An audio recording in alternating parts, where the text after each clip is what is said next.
harka fuunee nagaa rabbii bakkuma jirtanitti isiniif haa ta'u isiniin jenna. Qophii irraa qabannee dhufne keessatti haala yeroo ammaa wal qabatee haala obboleewwan keenya biyya namaa keessatti rakkachaa jiraniin wal qabatee fakkeenyaaf yeroo jalqabaa biyya keenya baanu irraa kaafne hanga ammaatitti otoo hin dubbanna jennee biyya keenya keessatti waan of jijjiirruun waan ittiin hojjannee of jijjiirru waan hin qabne biyya namaa keessatti fafacaanee jiraanna.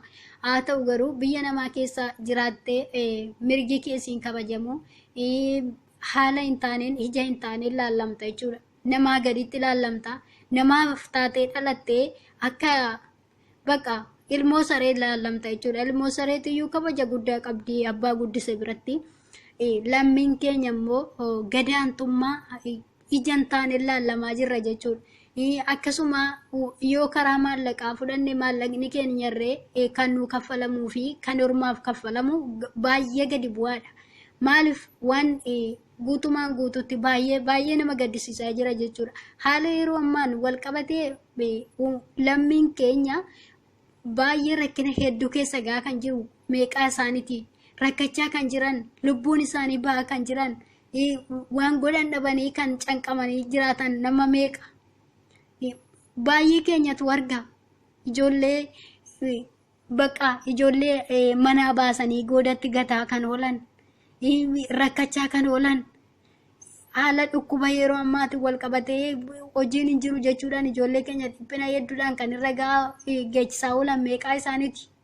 Nuti gaafa wanti ta'e ta'uu viidiyoo yookaan immoo suura nama rakkatee sana bichaa kan argame sana bichaa baasanii dubbatu malee mana keessatti kan rakkachaa oolu hoo kan dhiphatu kan ukkaanfamee rakkachaa oolu nama meeqa hin beeknu.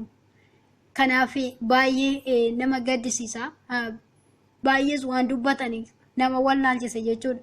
Kanarratti wanti akka kootitti dhaamuu barbaadu akka dhaamsa kootitti akkan dabarfachuu barbaadu adaraa keessan akka wal beektaniin akka walitti fakkeenyaaf akka ijaan wal beektan jechuun baqa namoonni laafii feesbuukii minaaminarraa wal beeku guruubii adda addaa uummatanii gargaarsa akka waliif godhaniif miidiyaa irraa bicha dhaggeeffachuu miti guruubii adda addaa uummatanii namni wal gargaaruu ni danda'a yoo wanti ta'e uumame himatanii miidiyaalee irratti himatanii namni akka sagalee ta'uufillee yeroo sana hin dubbatatu jechuudha.